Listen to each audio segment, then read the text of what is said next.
God, you're so good to us. Thank you for your word, that it truly is a light to our path.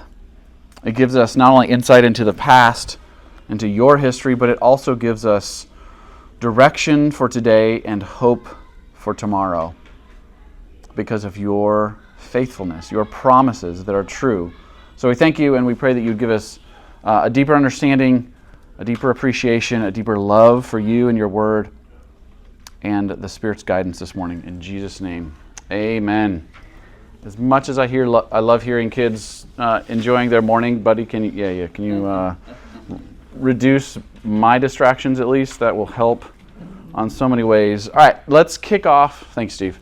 I'm going to do just a little bit of overlap. I know last week you covered Judges chapter 1, 2, and the little first part of 3, but there's so much that is anchored in this first 6 verses of chapter 3 that set up the whole rest of the book.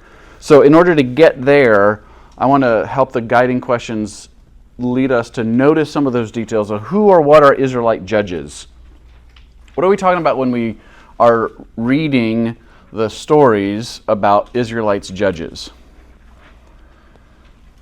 What's the picture that comes into mind?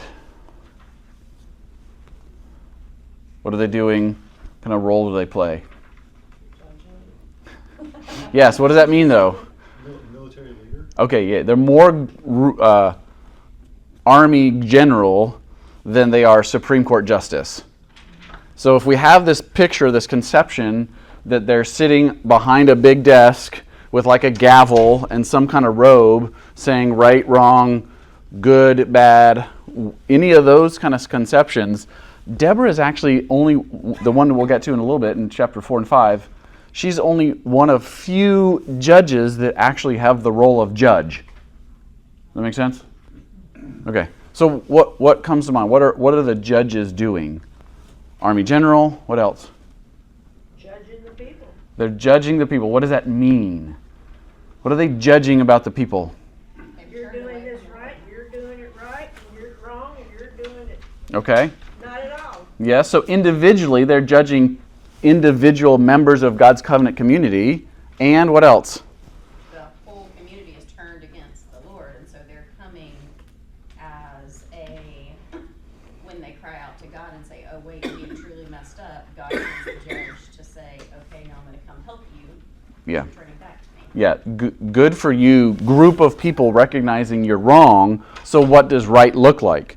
So in a sense, the judge has less of a justice role, here's right and wrong, more of a prophetic role, here's God's truth that you know from Deuteronomy and Moses' rehearsed commands of God to you. Here's what you know. The prophetic role is, here's what this means for you today, for you group of people. So You're more of a deliverer. yes, the reminder of God's message, right? You know this. You have 2 tablets and many scrolls that teach you this. You've forgotten God, and because you've forgotten, you've turned. You as a group of people have turned from Him, and you're going a zillion different wrong directions. So here's what the right direction looks like.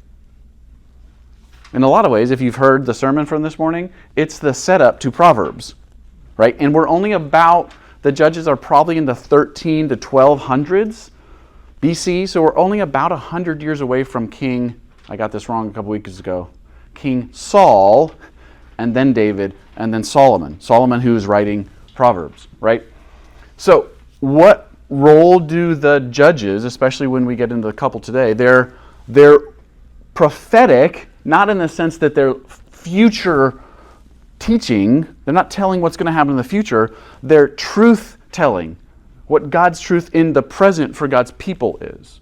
Here's a reminder of what God has called us to. We're not to look like these other nations.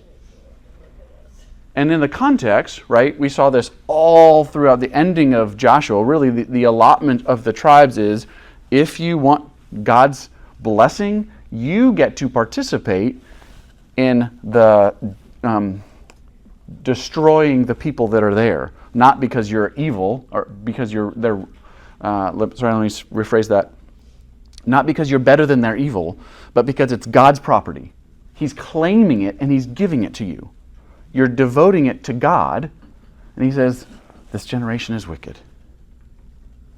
Now he's giving it to the people, the 12 tribes in their allotments, and I showed the map in a second. I'll get to that. And here's what that looks like. It means your whole heart needs to be devoted to God. He's given you everything. Now, live for him. Follow his ways. Remain in his covenant. And here's the commandments to do that. As a whole people, from your marriage, your family, how you raise your children, how you engage in a society, how you sow your wheat, how you sell your crops, all of the second, third order effects of that decision to choose this day whom you will serve, right? As for me and my house, we will serve the Lord. Joshua's not just saying, yeah, my family, we're going to be over in this little corner of the world doing our thing.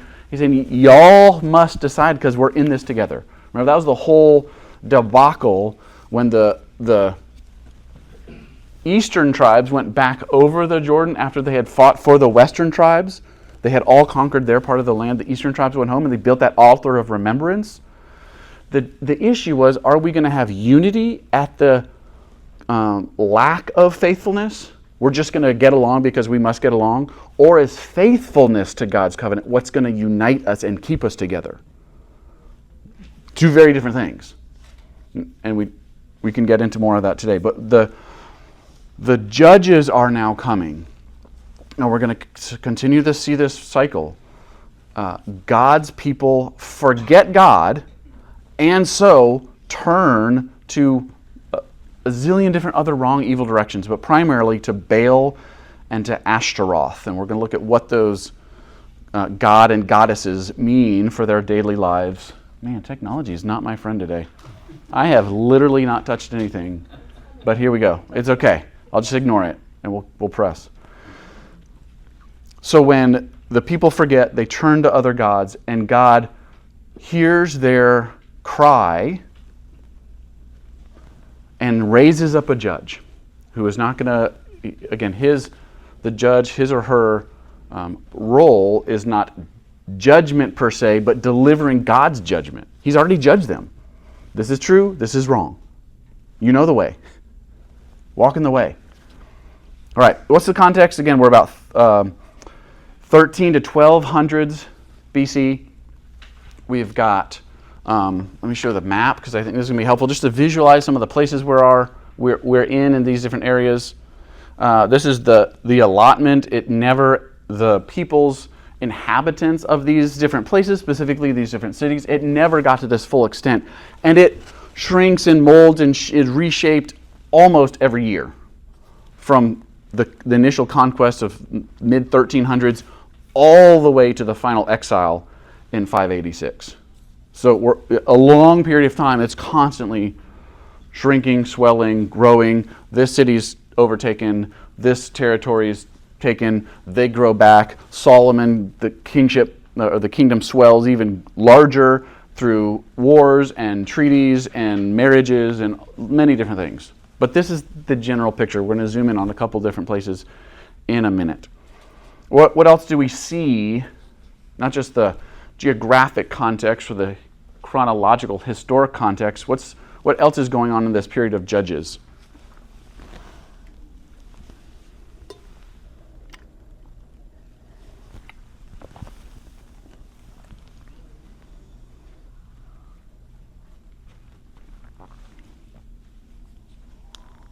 They forgot God.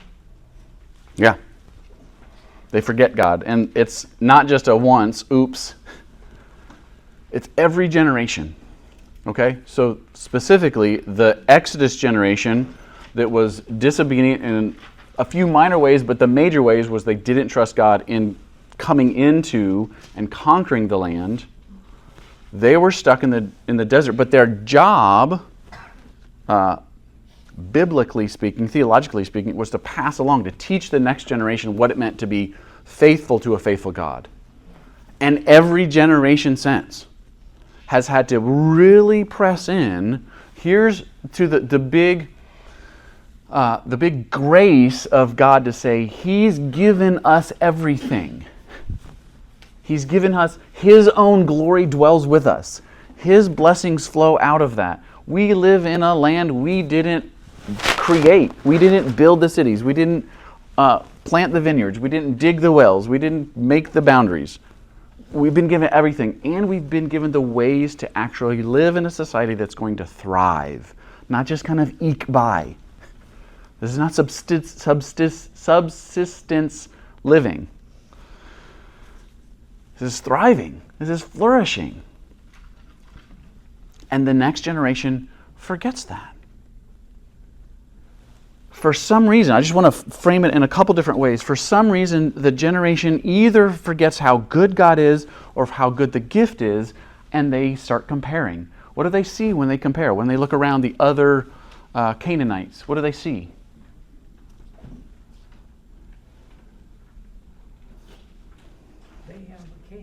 They have a king. They got some dude that's leading them. That must be better. What else does the king lead them in doing?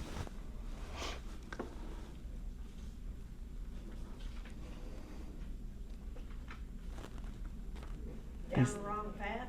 Yeah, down the wrong path. Mainly, they serve a different god. They serve Baal. And they serve Ashtaroth. Now, that's going to come in a little bit. I'll weave that back into Deborah. The context that she leads out of, because I think it's rather significant, but their idolatry leads them down not just the wrong worship of a false god, but it leads the whole rest of their life. And often it's not scrap this one, only do this other wrong god. It's let's kind of weave these two together. Right? That syncretism has been a worse problem for God's people all along, starting with a distrust of God. Is God really going to deliver on what He promised? Can we really just trust in one God? Maybe we need to kind of diversify, right? Hedge our bets. It's harvest season coming up. The people over there in the next field over, they seem to be doing a lot more of this sacrificing to different harvest and fertility gods. They seem to be doing a lot more that's going to prepare their fields. We planted, now we're just waiting for the rain. I don't know if God's going to come through. Maybe I could do a little bit of that and pray to God, pray to Yahweh. And so they start trying to think that these two ways of worshiping can work together. Huge problems go down that road, right? All right. Let's look at Judges 1 through 6 of verse 3. I'm going to do a lot of reading. I apologize. Just to I can read fast. Now these are the nations that the Lord left. Why did He leave them?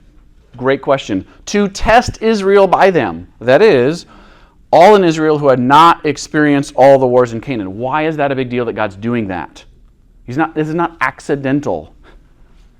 What's He testing? What's the test? They're going to follow His commandments. Yeah. Are you still going to be faithful to God? Are you going to do what He's called you? Clearly, not like, maybe He told us to do a couple of the... He's clearly called you, conquer this land I've given you. Stay true to me. Only worship the one true God. That's the test. It was only in order that the generation of the people of Israel might know war, to teach war to those who had not known it before. Why is war an important thing to know? Now, that would not be a compelling political platform nowadays. Not to get into politics. But why is war an important thing for this next generation? What are they fighting for? What are they fighting against? Their religion. Yeah, clearly. Their one true worship. And the people that they're fighting against aren't just saying, yeah, you got to scrap that Yahweh thing because it's a little annoying. They're saying, yeah, keep him, but add in Baal and maybe Ashtaroth. And we got a bunch of other gods. They're really fun. Look at all the good things they'll deliver for you. And marry our kids. And here's our sons. And take our daughters. And they want to just intermingle. We all get together. We all get along. Okay, so those are the nations. Verse 5. So the people of Israel lived among the Canaanites. That should be grinding on our souls. Among the Hittites, the Amorites, the Perizzites, the Hivites, and the Jebusites. And their daughters they took to themselves for wives, and their own daughters they gave to their sons, and they served their gods. Okay, those two things are going to go together all throughout the book of the Judges, and even into Kings and Chronicles. Sons and daughters they bring with their own gods and goddesses. It's not just a problem of these other people are icky. That's not the issue. It's not an ethnicity thing. It's not an intermarrying of tribes. It's with these other people come their foreign gods. How can I say that so boldly? Rahab. Not an Israelite. But when she came into the people, the covenant people of God, she did not bring her God. She confessed faithfully Yahweh as the one true only God. The sign to them is welcome on in a couple more books. Ruth. She even had the opportunity, like your sister, to bring her gods into the marriage, to bring them back to Bethlehem. She said, no, I want to follow Naomi's God because of who he is and what he's doing. Okay, so we clear on that. All right. Verse 7, Othniel, the first judge. And the people of Israel did what was shocking, evil in the sight of the Lord. That shouldn't shock us. That was sarcasm. Sorry. They forgot the Lord their God and served the Baals and Ashtaroth. Therefore the anger of the Lord was kindled against Israel. And what does he do? He let them go their own way, kind of find the natural consequence of their sin? And no, not just. Look at this verse says, he sold them into the hand of Cushan-Rithaim, king of Mesopotamia. He sold them. Where have we seen that language before? Joseph was sold into slavery. And it's the opposite of what God has done to his people to redeem them out of slavery. He's purchased their lives at the cost of the Egyptian's firstborn. Wow. God redeemed them. They disobey. God sells them back. Yikes. If that's not a warning. All right? The people of Israel served this king 8 years, but when the people of Israel cried out to the Lord, again, all caps is Yahweh, the covenant faithful God, this covenant faithful God raised up a deliverer for the people of Israel who saved them. I left the ellipses there as the ... because that's going to be the setup to every pattern of every judge from here on out. Okay? All the major and minor judges are going to have this pattern. The first judge is Othniel, the son of Kenaz, Caleb's younger brother. Right? So Caleb, we saw, he took over from Joshua. He lived a full, rich life, especially we saw in the first section of Judges, gave his daughter above and beyond what she asked for when she said, who's going to be the warrior that's going to fight for this conquest? And I'll give that warrior my daughter. And then the daughter comes and says, yes, and Dad, if you're giving us this pasture land, we also need wells because water's kind of important around here. Says, great, you're wise. You're a good steward. You want to not only have the land, but you want to have the liquid nourishment that it needs. Good, wise. So this is Caleb's younger brother, Othniel, the son of Kenaz. So the Spirit of the Lord was upon him. That reminds me of that really good question that was brought up last week from 2 weeks ago. Rick mentioned, where's the Spirit of the Lord in the Old Testament? Well, he's upon different judges. He comes upon different people. Obviously not in the same way as the indwelt Spirit of the risen Christ, but the same Spirit of God.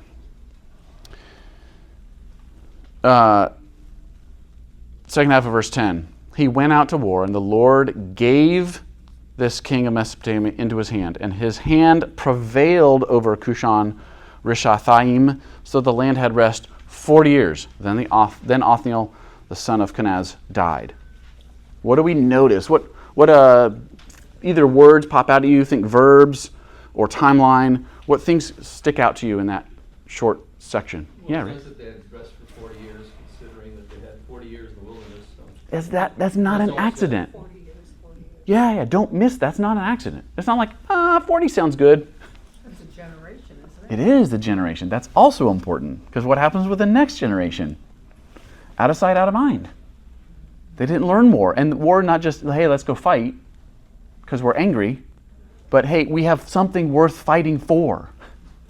God's glory, His truth, and His justice. Oh yeah, there's not a kind of casual, passive neutral there. It's not just going to naturally happen that we're going to know God's way and follow Him. We have to actually fight against the invading, not just the people. Again, it's not people that are evil. It's the sin that they bring and the idolatry that comes with them. Right? All right. Next guy. I love this guy. And the people of Israel again did what was evil in the sight of the Lord. Sorry, I don't want to be facing the computer just so that I can look there. Let me get there real quick. Judges chapter 3:12. Although I say that, and then I'm going to look down at this tiny font that they print these Bibles in. Okay. People did what was evil in the sight of the Lord. They forgot the Lord their God and served the Baals and Ashtaroth. Sorry, that was verse 7. I'm going to verse 12. Thank you. Do I have it scrolled down? Yeah, verse 12. All right. It's the same exact thing. The Lord strengthened Eglon, the king of Moab. Do you see that verb? God strengthened the evil king. Why is he doing that? Let's find out. The king of Moab, again, Moab is bad for a lot of history. We're going to get more of that when we get into Ruth. But basically, Lot's two daughters, you remember what they did after they escaped Sodom and Gomorrah? Hey, Dad, have some wine. Then really bad things happened 2 nights in a row. Okay, the offspring of those two daughters was the people of Moab. Okay, so this king, Eglon, king of Moab, against Israel, because they had done what was evil in the sight of the Lord, he gathered to himself the Ammonites, the Amalekites, and went and defeated Israel. They took possession of the city of palms. This is most likely the area around Jericho, but it's just around there. Okay, and the people of Israel served Eglon, the king of Moab, 18 years. So they had 40 years apiece. God strengthens this Moabite king. He gets a couple of his buddies. They go attack this area, and then those people, the people in that area, are serving Moab's king 18 years. Verse 15, then the people of Israel cried out to the Lord, and the Lord raised up for them a deliverer, Ehud, the son of Gera, the Benjaminite. Catch this next phrase, a left-handed man. What's that tell us about him?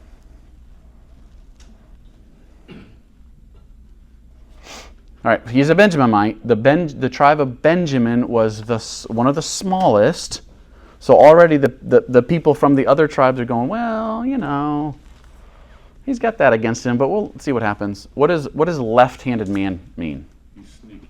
It could be. That might be some of the perception. I'm being facetious. I get that. Are you left-handed, Jeff? No. Okay. She is. That's a different kind of comment. Well, left the bad side of the Lord? It's not necessarily bad He side. puts the sheep on the right and the goats on the left. That is, Goats go into the fire. yes. So this does not mean that lefties. But most of the population was right-handed, Yeah. and there's a certain disadvantage. If everybody else is right-handed and you're left-handed, there's a certain disadvantage. So in the conception of the people of the time, especially the evidence we do have, because some of that is a little bit of speculation in some different directions, but God's right hand is his strong arm. Okay? So when God shows his strength, the Hebrew is literally his strong arm is his right hand. Now, that doesn't mean left arm is automatically weak and decrepit, but just to point out, in this passage, that phrase, left-handed man, reads closer in the Hebrew to not right-handed. Well, by default, then he's got to be left-handed. Yes, but hold on a second, because I think, and this is, I'm not laying down like tile here for biblical interpretation, but some speculation is, especially the way that this story plays out, he's probably disabled. His right hand is probably inoperable, as in it don't work. which makes him left-handed. Now, it's a limb I'm going out on there. We'll see if that, but it makes more sense in the story, especially when he's visiting this king. Othniel goes into this evil, overweight king, and the rest of the king's guards, they're okay to leave. Now, that would never happen in any other context unless there was maybe a visual piece of evidence. This guy ain't got use of his right hand. He's no danger. Right? Maybe. But that's a little bit beside the point, except I think that's going to track us to build some trends, some patterns for the way that God works, even and especially with the least of these. Okay. All right. Where are we at? A left-handed man, verse 16. And Ehud made for himself a sword with 2 edges, a cubit in length, so it's about 18 inches, give or take, double-edged sword. He bound it on his right thigh under his clothes. Again, the assumption is if a right-handed sword wielder is going to have his sword on his left hip, the pat down is going to happen. TSA, right? It's going to go down this side of him, not on his right side. So that's where it is. And it's for his left hand to grab and strike quickly. I don't know how about the whole the clothes they wear and how they get through the gowns. That's what we see. All right, under his clothes, 17. And he presented the tribute to Eglon. Am I scrolling down enough? Yep. Okay, so Ehud goes to present this tribute. Tribute is a nice word. If the king has conquered that area, it's a required tax that's going to come at some significant cost. You don't pay up, like worse than the mafia showing up your farm.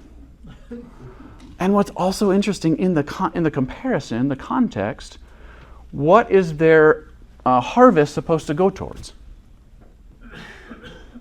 First fruits go to God. Then they take care of their people. We're going to see this overemphasized in the story of Boaz and Ruth. Remember, he doesn't harvest all the way to the edge of the field, so the poor, the widows, the people that don't own property can have some food. Here, God's people are harvesting, and they're having to pay tribute to this evil, overweight king. He's got plenty. Anyway, he presented the tribute to Eglon, king of Moab. Now, Eglon was a very fat man, and when Ehud had finished presenting the tribute, he sent away the people who carried the tribute. But he himself turned back at the idols near Gilgal and said, I have a secret message for you, O king. And he commanded silence, and all his attendants went out from his presence. Why would they feel like this guy is safe in the king's presence? Again, maybe he's disabled. Maybe they patted him down. They think he's not going to harm anybody. Okay, here we are. And Ehud came to him, and he was sitting alone in his cool roof chamber. And Ehud said, I have a message from God for you. And this king's like, oh, good. I like hearing from this guy. That's fun. Let's hear this message. And he arose from his seat, so the king stands up, and Ehud reached with his left hand, took the sword from his right thigh, thrust it into his belly, and you know the story from the flannel graph back in children's worship, right? The sword goes all the way into the hilt. It's disgusting. He leaves it there. Ehud reached with his left hand, took the sword from his right thigh, thrust it in his belly, and the hilt also went in after the blade, and the fat closed over the blade, for he did not pull the sword out of his belly, and the dung came out. Even grosser. Then Ehud went out into the porch and closed the doors of the roof chamber behind him and locked them. Right? He's a covert agent. He knows what he's doing, and now he's going to make a wise escape plan. Right? When he had gone, the servants came, and when they saw that the doors of the roof chamber were locked, they thought, surely he is relieving himself. They might have even smelled something. Eesh. In the cool closet of the cool chamber, and they waited until they were embarrassed. But when he still did not open the doors of the roof chamber, they took the key and opened them, and there he lay. There lay their Lord dead on the floor. Okay, so Ehud has now delivered his people, God's people, by killing the king in this kind of stealthy, left-handed way. What do we make of that? Let's see what the rest of the story tells us? Roll it up. Right? Verse 26. Thank you. Yeah, verse 26. Ehud escaped while they delayed. Okay, so the attendants of this king are waiting. Maybe he's, taking a while. Some people take longer than others. He needs a little more time. This is awkward. We don't want to embarrass the king. He's going to get mad if we do. While they're doing that, Ehud is escaping. And he passed beyond the idols and escaped to Syra. Now, is that little notice? We've seen that twice now. After they paying the tribute, he went as far as the idols, and then he was convicted and turned back. Now he's going past the idols. Is that an accidental detail? Oh, sorry. There is no such thing as an accidental detail. So what do we get that? Why do we get that idol detail? False worship, right? That should convict us every single time we see idols. Everywhere, anywhere. He is beyond the idols and escaped to Syra. When he arrived, he sounded the trumpet in the hill country of Ephraim. Then the people of Israel, this is a Benjaminite, by the way, right? So he's going to a different tribe, Ephraim, sounding the trumpets. The people of Israel went down to him from the hill country, and he was their leader. A lefty. Woo! Right? We can't forget all these details.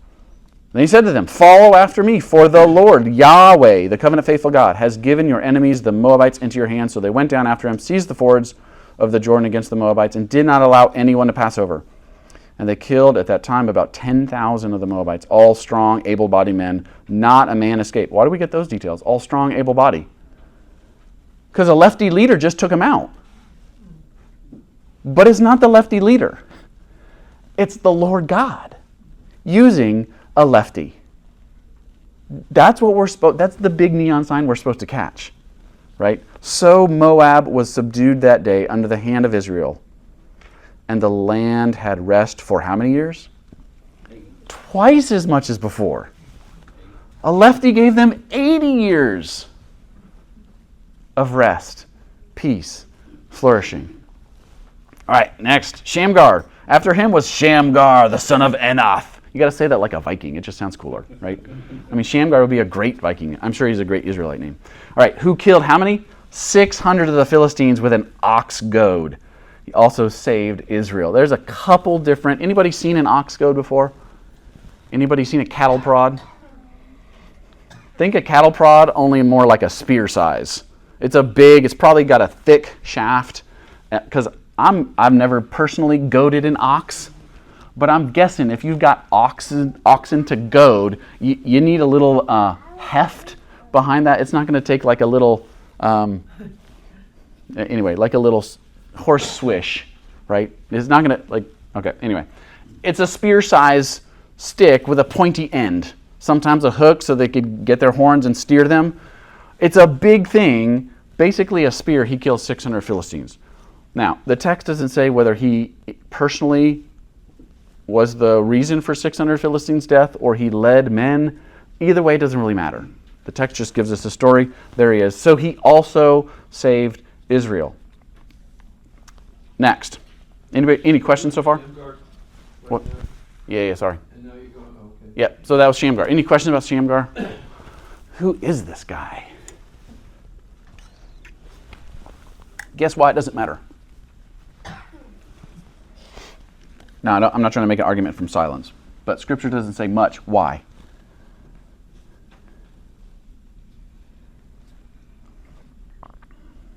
Because it's the Lord's work. That's the subtext for every one of these stories. The Lord has been at work. The Lord raised up. The Lord raises up. The Lord delivers. Even the Lord strengthens the enemy to teach his people really hard lessons. It's the Lord's work. Let's get into Deborah and Barak, because this is my favorite. All right, here we go. And the people of Israel did what was evil in the sight of the Lord after Ehud died. And the Lord sold them again into the hand of Jabin, king of Canaan, who reigned in Hazor. The commander of his army was Sisera, who lived in Harosheth Hagoyim. Then the people of Israel cried out to the Lord for help, because he had 900 chariots of iron, and he oppressed the people of Israel cruelly for 20 years. If you can see that, it's right up, right where the N in Zebulun is. It's up in this northern part of Issachar, Zebulun, Naphtali. So the plain of Hazor is in a flatter area, as opposed to the hill country of like Ephraim and south and Judah and the surrounded area of Simeon down there, and you see in the south of Mount. A lot of that territory is hill country. You can't fight battles with chariots in hill country. It doesn't work. Logistically, your horses are going to get worn out hauling a big old iron chariot up the first hill. They're going to be toast by the time you get to the second or third or 18th hill. So in this flat land, this army general, Sisera, is leveraging his geography, maybe wisely, and he can conquer this area with his chariots. Now, chariots are devastating that time. I'm not a war buff. I should, because of some of my other vocation. But the strategies of cavalry, especially with chariots, versus foot soldiers, versus archers, versus spearmen, versus like the Philistines with their shields and Goliath, and all, right? There's a lot of different strategies that come into play with different weapons of war. 900 chariots in this day and age is devastating to any army on the planet, especially if they're occupying in their flat territory.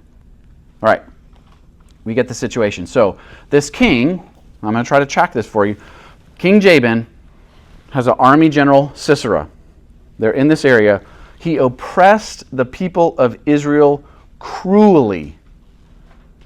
Tuck that away for a second. That's a horrible bookmark that we're going to see what that means by the time we get to the end of Deborah and Barak's song. It's about as disgusting and crass as you can imagine. So don't imagine it. Just we'll see what the text says. But tuck that. What's he doing to oppress the people? He's not just a big mean jerky head. Right?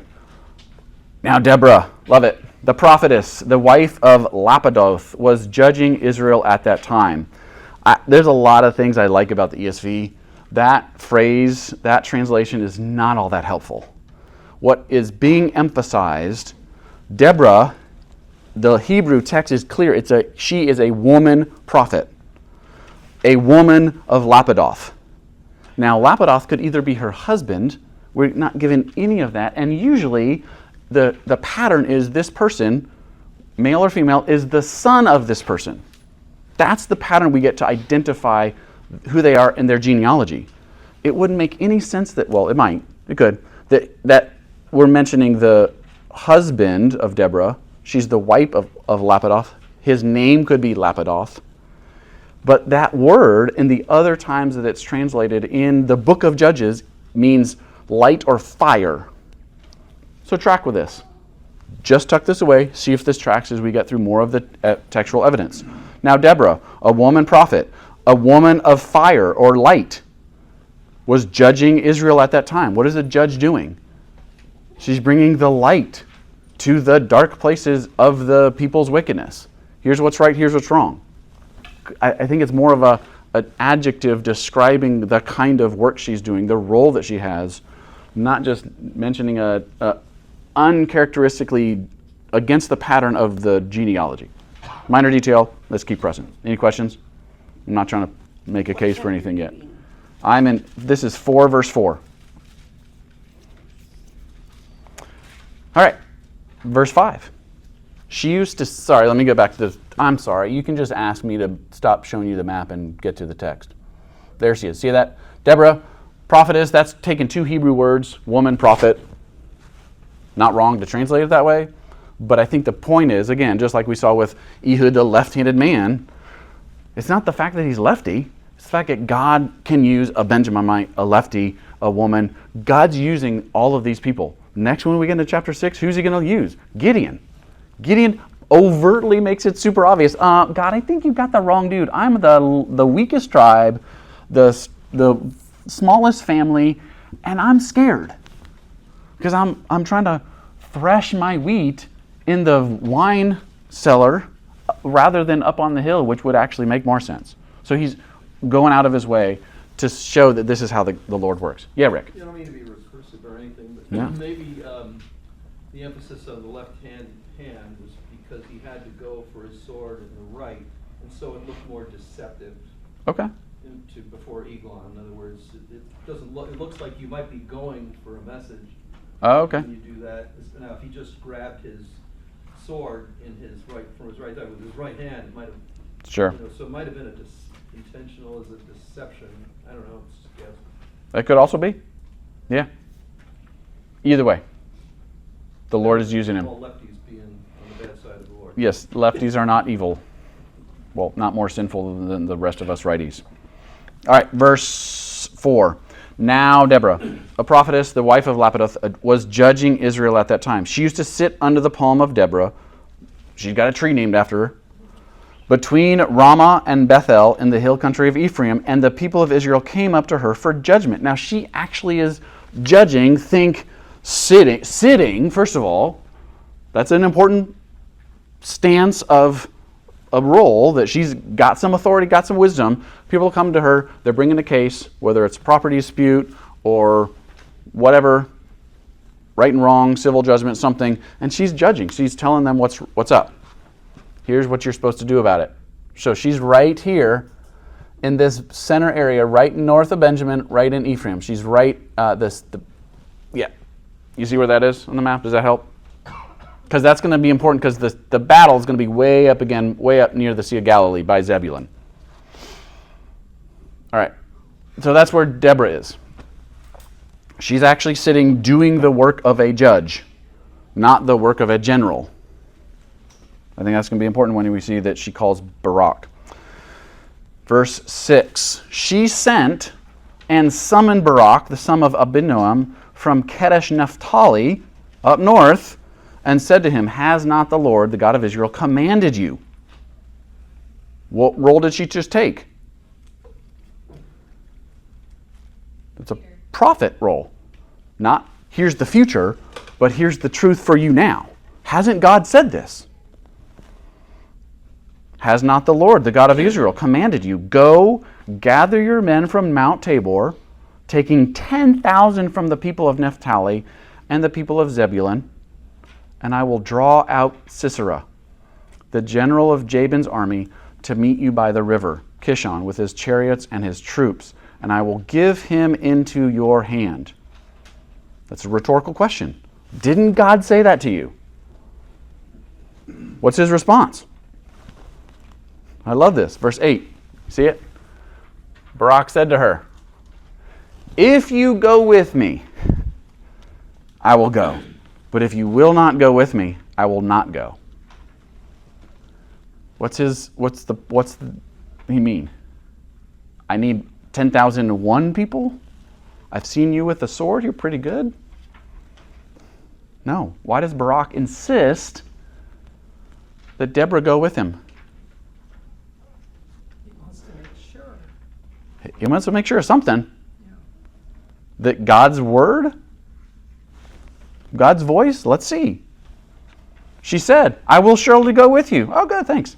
Nevertheless, the road on which you are going will not lead to your glory, for the Lord will sell, buy, sell, sold, right? Remember that language?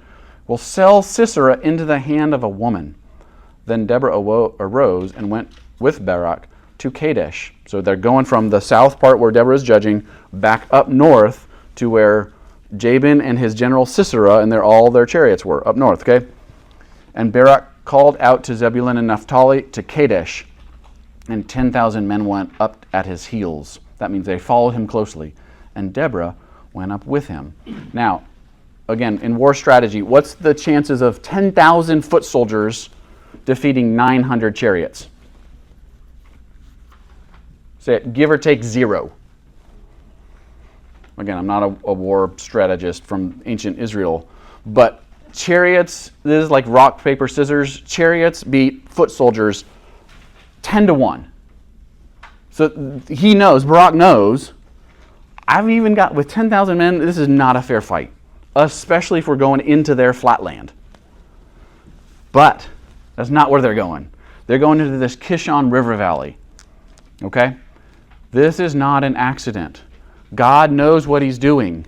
He's leading them to choose their strategic advantage in war. And he's drawing out, that's literally the word that he used, verse 7, I will draw out Sisera. He's baiting him in to think he's a flat ground. This is perfect land for me to devastate 10,000 foot soldiers. And then I get to oppress the people even more. Let's keep going though. Now, okay, we get this little interlude because Deborah's truth-telling prophecy is, Barak, you're the general of this 10,000 man army. You're not going to get glory for killing the other general. Follow the parallels. We've got the ruler of Canaan, Jabin. The judge of Israel, Deborah. We've got Canaan's general, Sisera. We've got Israel's general, Barak. What's missing? Neither one of them are going to take out either one of these guys. Okay? God is going to use even another to do that. Follow this. Now Heber, the Kenite, had separated from the Kenites, the descendants of Hobab, the father-in-law of Moses, and had pitched his tent as far away as the oak of Zananim, which is near Kadesh. Now to us, we're going, what in the ham sandwich does that have to do with anything? Sorry, I didn't mean to plant a lunch idea in your mind. So scrap the ham sandwich idea. But like, where did that come? It seems like completely out of left field, and that's part of the point. The people of the time would know the Kenites are tent dwellers, and they're up in that area, a little to the whatever that direction is from the map, that way of the valley of the Canaanites, the Hazor Valley, where Jabin and his general Sisera are running havoc with their chariots. So right near there are these tent dwellers, and the Kenites happen to have a treaty with Jabin and the Canaanites. They're kind of friends. Kind of. That's a loose term. I should not say friends. But they're not enemies. Verse 12. When Sisera was told that Barak the son of Abinoam had gone up to Mount Tabor. Okay, so general told that other general is taking his 10,000 troops moving up to Mount Tabor. Sisera called out all his chariots, 900 chariots of iron, and all the men who were with him, from Harosheth Hagoim to the river Kishon. Now, if a charioteer is going to a river, he better know that it's dry. He would not go close to a river that's flooded. Deborah said to Barak, up, for this is the day in which the Lord has given Sisera into your hand. Does not the Lord go out before you? So Barak went down from Mount Tabor with a 10,000. He's got the height advantage to fight downhill versus chariots, even though that's still horrible odds, 10,000 to 900. He's going down the mount into the Kishon River Valley, and the Lord routed Sisera and all his chariots and all his army before Barak by the edge of the sword, and Sisera got down from his chariot and fled away on foot. What an idiot! Why would you get off your chariot and start running? Let's find out. And Barak pursued the chariots, and the army of Harosheth Hagoim, and all the army of Sisera fell by the edge of the sword. Not a man was left. Tuck that away. Look at chapter 5, verse 4. What does the song of victory say? Lord, when you went out from Seir, when you marched from the region of Edom, the earth trembled, the heavens dropped, yes, the clouds dropped water. How did the Lord defeat 900 chariots? He rained. Their fools went to a river valley, and the rain bogged down their wheels. Why did Sisera jump out of his perfectly good chariot and start running away on foot? Because he was stuck in the mud. The Lord simply opened up heaven, and they're stuck. And 10,000 men can easily deal with 900 running foot soldiers that are used to, riding their chariots. Crazy how God works. Okay, let's get this to verse 17 because Sisera is still running. But Sisera fled away on foot to the tent of Jael, the wife of Heber. Oh yeah, this tent dweller, that's where he's coming in. the wife of Heber the Kenite, for there was peace between Jabin, the king of Hazor, and the house of Heber the Kenite. Okay, they were friends, but there was peace. They weren't at war in this specific war. Jael came out to meet Sisera and said to him, "Turn aside, my lord. Turn aside to me. Do not be afraid."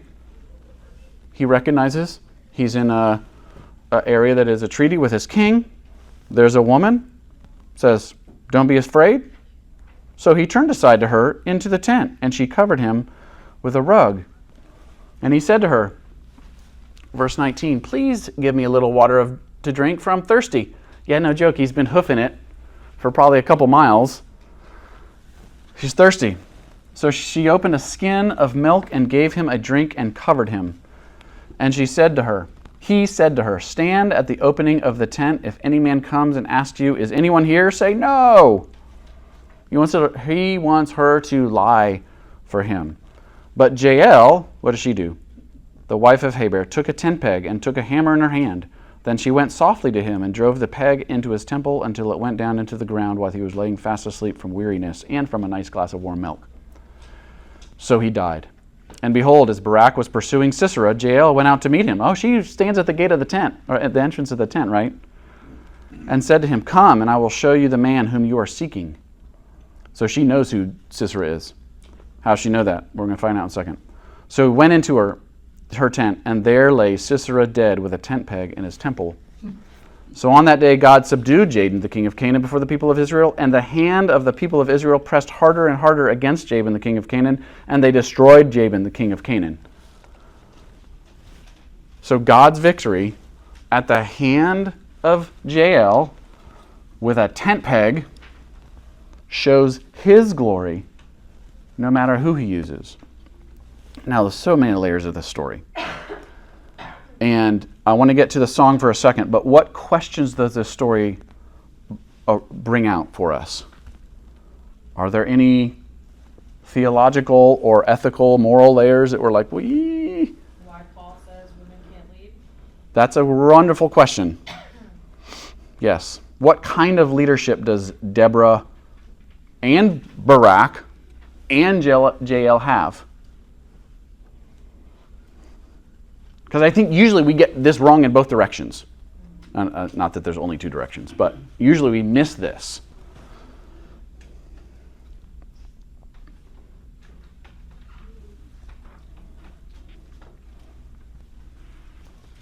Anybody?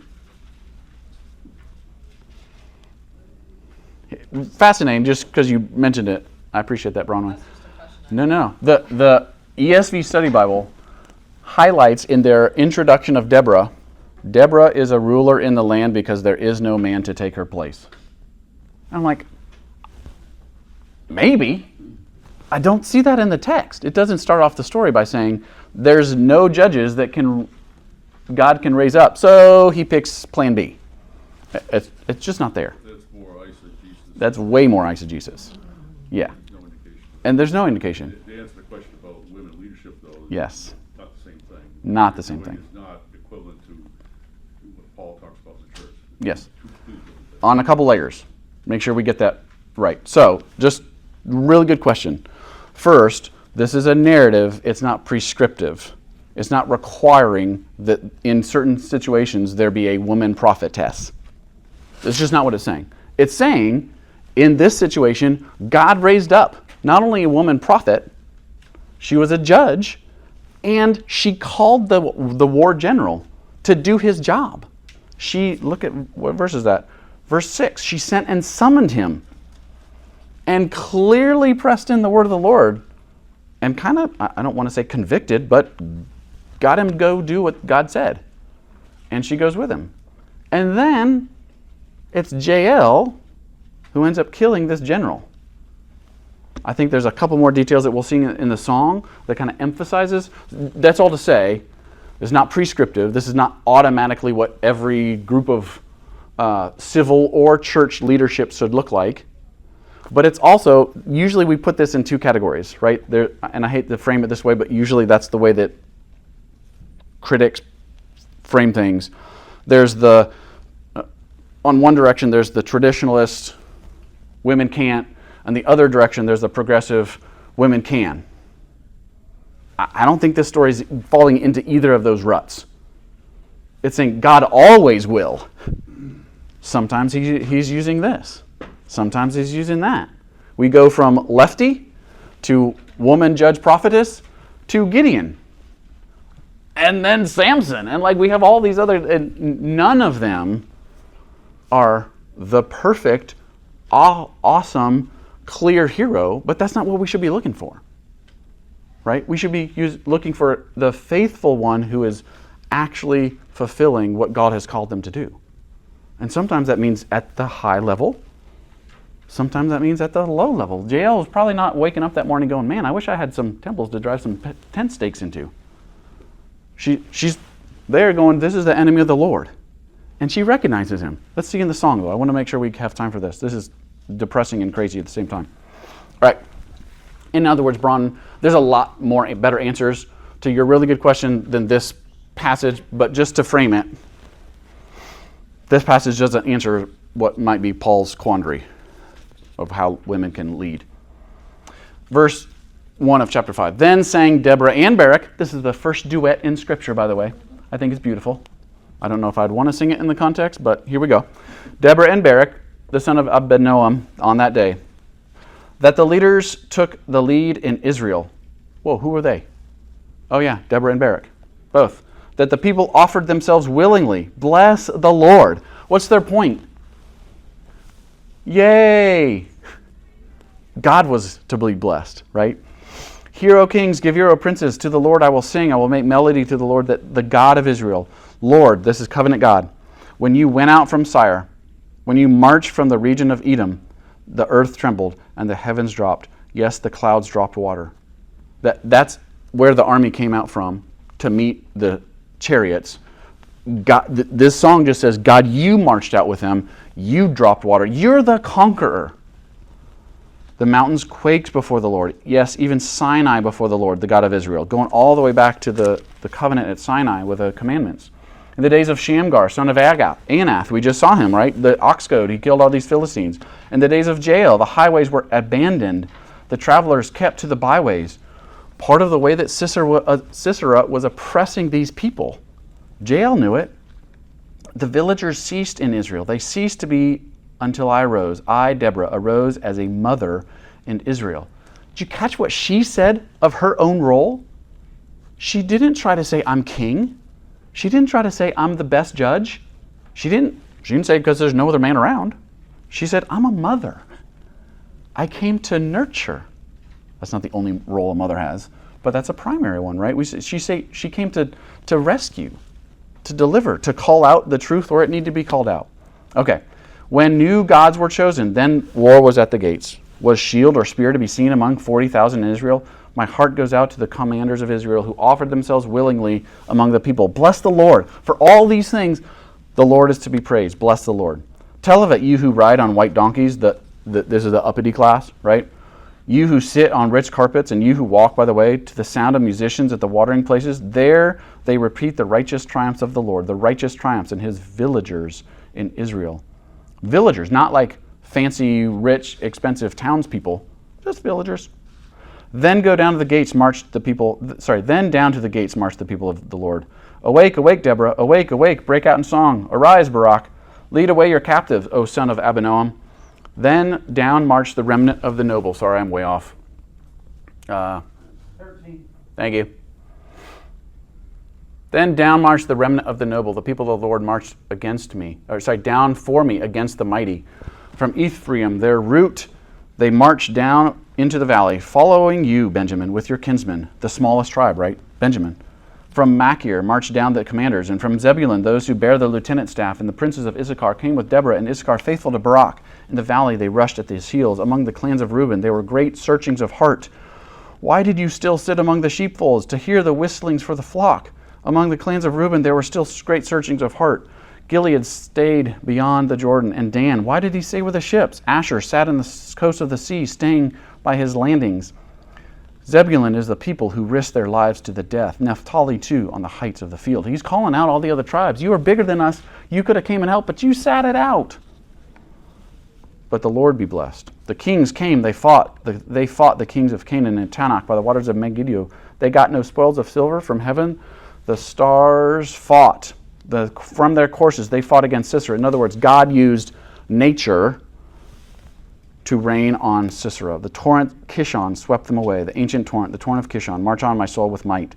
Then loud beat the horse's hooves with the galloping of his steeds. Curse Meroz, sends the angel of the Lord. Curse its inhabitants thoroughly, because they did not come to the help of the Lord against the mighty. Most blessed of women be Jael, the wife of Heber the Kenite, the tent-dwelling woman, most blessed. I'm really sorry. 25. Thank you.